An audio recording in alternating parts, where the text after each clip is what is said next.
आ गया हूँ दोस्तों आप सबके सामने मैं एक और रियल हॉरर स्टोरी लेके। ये भी किस्सा एकदम रियल है। आपके साथ मैंने बहुत सी भूतिया किस्से, बहुत सी भूतिया कहानी आपके साथ शेयर करी होंगी।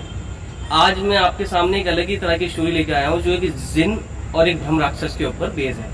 आप शायद जिन के बारे में या ब्रह्म राक्षस के बारे में तो जानते ही होंगे। मैं आपको बताना चाहूँगा जिन के बारे में, ब्रह्म राक्षस के बारे में। भूतों के अंदर बहुत सी कैटेगरीज हैं, छलावे हैं, मसान हैं, जिन हैं।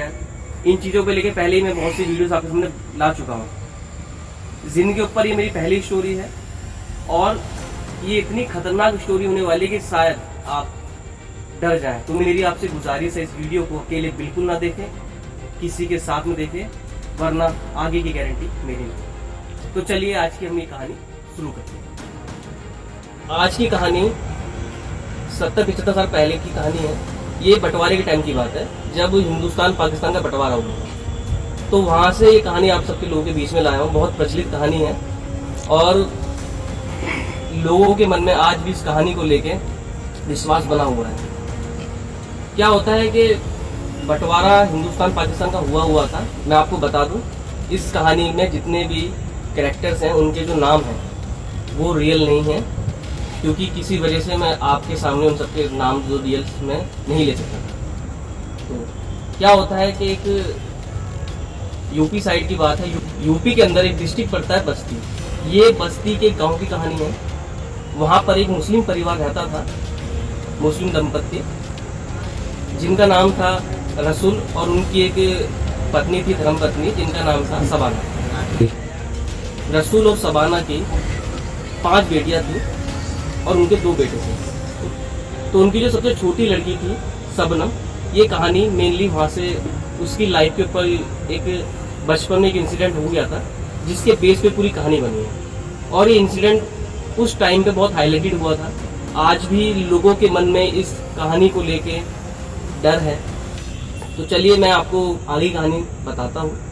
क्या होता है, एक बार गाँव में मेला लगा था। क्या होता है, गाँव में जब मेला लगता है तो उनकी सबसे छोटी बेटी होती है सबनम। वो घर में किसी को बिगर बताए अपनी बड़ी बहन राहिला के साथ में घूमने के लिए, मेला देखने के लिए चली जाती है, चुपचाप घर में किसी को बताएंगे। तो क्या होता है, जब मेला देख के वो घर वापस आ रही होती है तो जिस जगह मेला लगा होता है उस जगह खंडर था। उस खंडर में एक जिन रहा करता था और कोई साधारण जिन नहीं था, उसे कहते थे जिनों का राजा। तो वो उसमें रहा करता था, लेकिन वो किसी को कभी परेशान नहीं करता था। लोगों को इस बारे में पता था कि उस खंडर के अंदर एक ऐसा जिन है, क्योंकि काफी पुराना जिन था वो। तो गांव में बड़े बूढ़ों को सबको उसके बारे में जानकारी थी। तो ज्यादातर लोग क्या कहते थे, उस जगह से थोड़ा सा बच के ही निकलते थे। लेकिन सबनम और राहिला थोड़ी छोटी थी तो उन्होंने चीज को इतना गौर नहीं करा और वो खंडर के पास से निकल के जा रहे थे। वहां पे एक पत्थर पड़ा हुआ था। उस पत्थर पे सबनम ने लात मार दी और लात ऐसी मारी कि पत्थर वो डायरेक्टली उस खंडर में जाके गया। और जो उस खंडर का जो जिन था, जो जिनों का राजा था, उसकी नजर सबनम पे पड़ गई। तो जिन उस पे मोहित हो जाता है, उसका उस पे दिल आ जाता है और उसके मन में एक चीज हो जाती है कि मुझे कैसे भी करके इसको अपना बनाना है। क्या होता है, ये कहा जाता है गाँव में आज भी ये चीज चलती है, प्रचलित चलती है, पहले भी चलती थी कि कभी भी रात में परफ्यूम, जिसे इत्र कहते हैं, उसको लगा के बाहर नहीं जाना चाहिए। बाल खुले करके बाहर नहीं जाना चाहिए। लेडीजों के लिए खास करके बात बोली जाती है। और जो लेडीजों के पल्लू होते हैं उनको कभी भी जमीन पे रगड़ते हुए लेके नहीं जाना चाहिए। इससे क्या होता है, बुरी शक्तियाँ, बुरी आत्माएं या जिन वगैरह जो हम बात करते हैं, छलावे, ये सब उन पे हैवी हो जाते हैं। सबनम के साथ था, वो छोटी थी, उसने भी जब मेला देखने गई तो उसने इत्र वित्र लगा रखा था और थोड़ा सा बाल खुले हुए थे। तो जिन जो था उसके बाल में ही काबिज हो गया। काबिज का कहने का मतलब है उसने बाल के जरिए उस लड़की को अपने वश में कर दिया, काबिज हो जाता है उसके बालों पे और उसके साथ साथ वो घर चला जाता है। अभी तक सब कुछ ठीक था, कुछ भी कोई परेशानी, कोई दिक्कत किसी के साथ कुछ नहीं हो रही थी, लेकिन कुछ चीजें वो आगे चल के ज्यादा बढ़ने वाली है।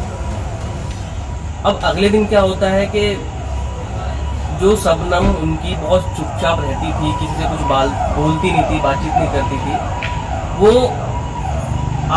अपने आप से कुछ ना कुछ बड़बड़ाने लगती है। जैसे वो किसी से बात कर रही है।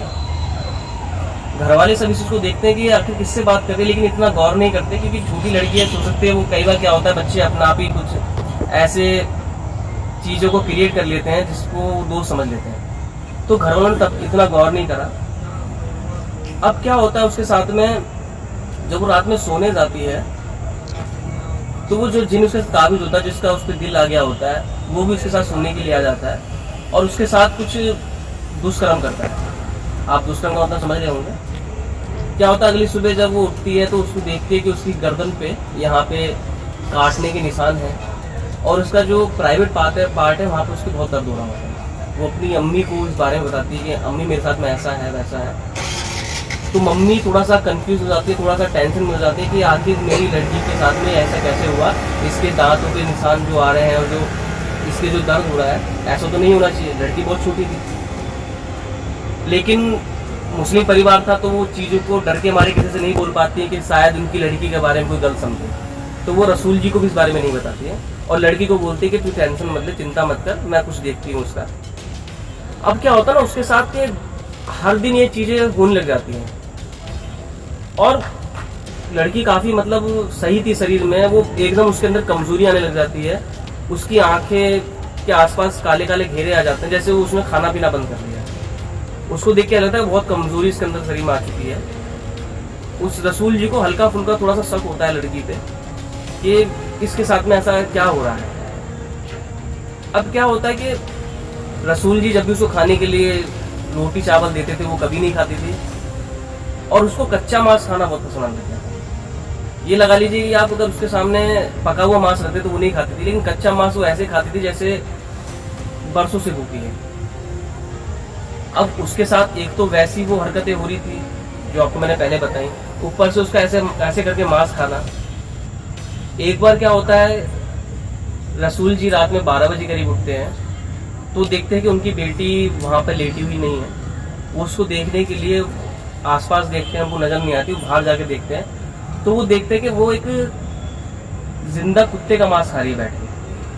अब इस चीज को देख के बहुत चौंक जाते हैं, बहुत डर जाते हैं कि आखिर इसको ये चीज क्या है। तो उसको झंझोड़ने की कोशिश करते हैं कि क्या हुआ बेटी क्या हुआ, लेकिन शायद ऐसा था कि वो बेटी उनको पहचान ही नहीं देती और जब 2-3 बार वो ज्यादा करते तो एकदम बेहोश हो जाती है। उसको फिर वो घर पे लेके आते हैं, उसकी जो माता होती है, उनकी अम्मी जो होती है, उनको जगाते हैं कि लड़की के साथ में ऐसा हो रहा है। तब वो देखते हैं कि लड़की के साथ जब ऐसी हरकतें ज़्यादा हो रही होती है तो वो सारी बात अपने पति को, शौहर को बता देती हैं कि तुम्हारी लड़की के साथ में ऐसी चीज़ें हो रही हैं। जब रसूल जी को ये सब चीज़ें पता चलती हैं उनकी बेटी के बारे में तो वो अपने मस्जिद जाते हैं, अगली सुबह मस्जिद जाते हैं, वहाँ से एक मौलवी घर पे लेके आते हैं। मौलवी जी उनके घर आते हैं, वो घर पर जैसी कदम रखते हैं वो समझ जाते हैं कि घर में कुछ तो है। फिर उनके सामने शबनम को पेश किया जाता है, वो शबनम को देखते हैं और देखते एकदम चौंक जाते हैं कि रसूल जी ये इसके साथ में क्या हुआ। तो रसूल जी पूछते हैं मौलवी साहब से कि मौलवी साहब क्या हुआ आप बताइए, मैं बहुत परेशान हूँ लड़की से, इसके साथ में रात में ऐसे ऐसी हरकतें होती हैं, गलत चीज़ें हरकतें होती हैं और ये ऐसे मांस खाती है और दिन पे दिन सूखती जा रही है, क्या हो रहा है। तो बताता है कि इसके ऊपर एक जिन काबिज है और कोई ऐसा वैसा जिन नहीं, जिनों का राजा है कि जिसको हटाना बहुत ही ज़्यादा बड़ी बात है और हर बंदा इस चीज़ को नहीं कर सकता। वो साफ हाथ जोड़ लेते हैं कि ये मेरे बस की भी बात नहीं है और मुझे नहीं लगता कि आपकी लड़की कभी बच पाएगी। आप चाहे कितने भी मौलवी को दिखा लेना, कितने भी पंडित को दिखा लेना, लेकिन मुझे उम्मीद नहीं है कि वो जिन इसका पीछा छोड़ेगा। अब यहाँ पे एक इंटरेस्टिंग चीज़ होती है, जब मौलवी के सामने उस लड़की को लेके आते हैं तो जिन को भी इस बात का एहसास हो जाता है और जिन उस लड़की पे पूरा काबू होता है और उस लड़की की आवाज़ बदल जाती है। लड़की की आवाज़ बदलने के बाद में लड़की की आवाज़ में बात करती है कि इसको तो मैं छोड़ूंगी नहीं, इसको जान से मार दूंगा, ये है वो, इसको साथ लेके जाऊंगा, ऐसी चीज़ें करता है। रसूल जी बहुत डर जाते हैं, बहुत घबरा जाते हैं कि भाई मेरी लड़की को क्या हो गया, लेकिन बाप है, बाप का दिल है, तो कुछ ना कुछ तो मैं कर रहा था। और मौलवी की बात सुन के वो सहम गए कि आखिर मैं ऐसा क्या करूं जिससे मेरी लड़की ठीक हो जाए। वो 2-4 मौलवी इसको और बुला के लाते हैं, ये सोच के क्या पता इस मौलवी से नहीं दूसरे मौलवी से हो जाए। जब उनको लेके आते हैं तो क्या होता है, जिन लड़की पे बुरी तरह से काबिज हो जाता है, कब्जा कर लेता है और लड़की अपने नाखूनों से अपनी खाल को स्क्रैच करना चालू कर देती है और इतनी बुरी तरह से करती है कि उसके खून निकलने लग जाते हैं। कभी चाकू ले लेती है हाथ में, अपने आपको मारने की कोशिश करती है और आपको वो तकलीफ देने लग जाता है कि भाई या तो इन मौलवी को यहाँ से भगाओ, मैं इसको नहीं छोड़ूंगा। और एक ऐसा हवा का झोंका लगता है, वो सारे मौलवी ऑटोमेटिकली उस घर से बाहर जाके गिरते हैं। तो इस बात से रसूल जी समझ जाते हैं कि उनकी बेटी अब नहीं बची। लेकिन सबसे छोटी बेटी थी, बहुत प्यारी थी, तो बहुत वो परेशान थे, बहुत दिक्कत में थे, कैसे भी करके अपनी लड़की को बचा लूँ मैं। लेकिन शायद उनका पूरा परिवार इस चीज़ की आशा छोड़ चुका था। दूसरी बात ये थी कि जब जिन आया था उस लड़की के शरीर पर, और उसने ये बताया कि आने वाली अमावस्या के दिन मैं इस लड़की को हमेशा के लिए अपने साथ लेके चला जाऊँ। तो रसूल जी इस बात को टेंशन में होते, क्योंकि आज से 1 हफ्ते बाद अमावस्या की रात थी, जिस रात को वो अपनी बेटी को हमेशा के लिए खोने वाले थे, और उनके पास कोई ऑप्शन नहीं था अपनी लड़की को बचाने का। तब क्या होता है, एकदम बाप था, कुछ ना कुछ तो सोचते रहते हैं, लोगों से बात करते रहते हैं। पूरे गांव में खबर ऑलरेडी फैल चुकी थी कि रसूल जी की बेटी के साथ में ऐसा कुछ हो गया। अब क्या होता है, ऐसे रसूल जी को एक बंदा मिलता है गांव का, वो उनको बताता है कि पड़ोस के गांव में, हिंदू गांव के अंदर एक पंडित जी रहते हैं जो बहुत माने हुए पंडित है, और शायद आपकी लड़की का इलाज कर सके। तो जैसा मैंने आपको बताया था पहले कि बंटवारे का टाइम था, तो हिंदू मुस्लिम्स के अंदर आपस में बहुत से बैरबाजी, लड़ाई झगड़े चल रहे थे। लेकिन उनकी लड़की की जान का सवाल था और मुझसे बहुत ज़्यादा प्यार करते थे, तो उन्होंने लास्ट में सोचा कि चाहे कुछ भी हो, मैं उस पंडित जी से जाके मिलूंगा और अपनी लड़की की प्रॉब्लम के बारे में बताऊँगा, और कुछ भी हो कैसे भी करके अपनी कोशिश करूँगा अपनी लड़की को बचाने की। तो हार नहीं मानते, बाप है, कैसे हार मान जाएगा। तो लास्ट में जाके गाँव में भी सबको, मुस्लिम गाँव में सबको पता चल जाता है कि भाई जो रसूल जी हैं वो हिंदू गांव में पंडित जी से मिलने जा रहे हैं, लेकिन उनसे कोई कुछ नहीं बोलता, क्योंकि सबको पता होता है उनकी स्थिति के बारे में, और हर बंदा ये चाहता है कि गांव की लड़की ठीक ठाक हो जाए, वो जिन उसका पीछा छोड़ दे। क्या होता है, वो पंडित जी के पास जाते हैं, पंडित जी इसको इस बात को बताते हैं कि पंडित जी ऐसे ऐसे बात है, मेरी लड़की के ऊपर एक जिन आ गया है और जिनों का राजा है, और उसको सब मौलवी ने सबने मना कर दिया है कि उसकी कहीं इलाज नहीं हो सकता, उसकी जान जाएगी। लेकिन मुझे बताया है कि आप बहुत ज्ञानी पंडित हैं, बहुत मान्यता है आपके दुनिया में, गांव में, तो आप मेरी कुछ मदद कर सकते हैं, इसलिए आपके सामने मैं आया हूँ। तो पंडित जी थोड़ा सा ध्यान लगाते हैं, थोड़ा देखते हैं, तो वो कहते हैं कि जी बिल्कुल आपकी बात बिल्कुल ठीक है, आपकी लड़की पे एक जिनों का राजा काबिज हो चुका है और उस पर मोहित है, उसको लेके जाना चाहता है। वो अमावस्या का टाइम देके गया कि अमावस्या को लेके जाएगा। वो एक चीज़ और बताते हैं कि आपकी लड़की के साथ में जो जिन है वो राजा है, इसलिए उसके पास कम से कम 200-300 जिन है जो उसके साथ में हमेशा उसकी रक्षा करते, उसकी पहरेदारी करते हैं। तो ये कह सकते हैं कि आपकी लड़की का जो शरीर है वो एक जिन का घर नहीं, कम से कम 200-300 जिनों का घर बन चुका है। इसलिए लड़की को बचाना और भी ज़्यादा मुश्किल है, और मैं भी आपके साथ कुछ मदद न कर पाऊँ। लेकिन आप मेरे पास आए, आपने मेरे पे विश्वास दिलाया है, तो मैं आपको एक ऑप्शन बताता हूँ, एक रास्ता बताता हूँ। इस गांव को पार करके जब आप जंगल की साइड में जाएंगे तो वहाँ पे आपको पीपल का पेड़ मिलेगा। आपको उस पीपल के पेड़ पे जाना है, वहाँ पे एक ब्रह्म राक्षस रहता है, और कहते हैं कि ब्रह्म राक्षस ये ऐसी चीज़ है जो इन सब चीज़ों से आपकी रक्षा कर सकता है। आप उनके पास जाइए, उनके यहाँ दिया जलाइए और धूप बत्ती वगैरह जो भी मैं 2-4 चीज़ें बोली वो सब करिए, और उनको जाके प्रार्थना करिए कि मेरी लड़की आपके हवाले है, आप मेरी लड़की कैसे करके बचा लीजिए। तो क्या करते हैं, रसूल जी वापस घर जाते हैं, अपने फैमिली को बताते हैं। तो रसूल जी की जो वाइफ होती है वो रसूल जी, गांव के 2-4 लोग वो सब दिया विया लेके आते हैं, और साथ में कुछ अगरबत्ती, धूप बत्ती, कुछ सिंदूर, ये सब चीज़ें लेके उस पीपल के पेड़ पे जाते हैं, और वहाँ पे दिया जला ब्रह्म राक्षस जी से प्रार्थना करते हैं कि मेरी लड़की आपके ही हवाले है, कैसे भी करके मेरी लड़की को उस जिन से बचा दें। लेकिन उनको वहाँ से कोई रिस्पॉन्स नहीं मिलता, तो वो समझ आते हैं कि शायद ब्रह्म राक्षस भी उनकी मदद नहीं कर पाएंगे, और पूरा परिवार, गांव के 2-4 लोग जो सब निराशा होकर घर वापस आ जाते हैं। दिन प्रतिदिन लड़की की तबीयत खराब होती चली जाती है, और ऐसे ही कर करके अमावस्या की रात आ जाती है। लड़की के बारे में सबको पता होता है कि आज लड़की का आखिरी दिन है, आज लड़की मरने वाली है। रसूल जी की बीवी, उनकी बेटियां, उनके बेटे, सब उनके रिश्तेदार, गांव के लोग सब इस बात को जानते हैं कि आज शबनम का आखिरी दिन है, और वो चाहकर भी शबनम को बचा नहीं सकते। तो जैसे ही टाइम होता है वैसी जिन लड़की पे अपना दबदबा करने बैठ जाता है, और ऐसा लगता है देख के कि कोई उस लड़की का गला दबा रहा है, और धीरे धीरे करके लड़की हवा में उड़ने लग जाती है। वो कम 2 या 3 फुट हवा में उड़ती होगी। इतने में क्या होता है, गेट खुला हुआ था, सब गांव के लोग वहाँ बैठे हुए थे। एकदम बहुत तेज हवा का झोंका आता है, जैसे आंधी आ गई है, एकदम उनके घर में आता है। और जैसे वो झोंके की एंट्री होती है, लड़की ऑटोमेटिकली जो उसका गला दब रहा था वो दबना बंद हो जाता है। 3 फुट जो ऊंची थी, उड़ रही थी हवा में, वो नीचे अपना जमीन पे आके लेट जाती है। तो सही से देखते तो उस हवा के अंदर उनको एक पंडित दिखाई देता है जो सफेद धोती में था, उसके यहाँ जनेऊ था। तो ये कह सकते हैं कि वो ब्रह्म राक्षस थे। तो उनकी जब एंट्री हो जाती है, वो सबको साक्षात रूप में दिखते हैं कि ऐसा कुछ है, ऐसा कोई आदमी आया, कोई पंडित टाइप का ऐसा आदमी आया है, उन सबको दिखते हैं। लेकिन वो उस टाइम समझ नहीं पाते कि आखिरी है कौन। फिर वो बताते कि मैं ब्रह्म राक्षस हूँ, मैं आपकी लड़की को बचाने आया हूँ। और जिन को ललकारते हैं कि जिन इस लड़की का या तो तू पीछा छोड़ दे या तो आज अपनी जान से जाए। लेकिन जिन भी जिनों का राजा था, उसको तो और डर नहीं था, उसने भी खुला चैलेंज कर दिया कि आप में अगर हिम्मत है तो आप मुझे यहाँ से हटा के दिखा दो, मैं इस लड़की को लेके जाऊंगा। जब ब्रह्म राक्षस की बात नहीं मानते तो उसके बाद क्या करते, ब्रह्म राक्षस और जिन के अंदर एक लड़ाई कह सकते हैं इस बात को। वो उसमें फूंक मारते हैं, जैसी फूंक मारते हैं लड़की के शरीर से परछाई निकल के साइड में खड़ी हो जाती है। और गांव वालों को साफ दिखता है कि लड़की पीछे परछाई दिखती है जो एक आदमी के रूप की है। तो वो वही जिन होता है।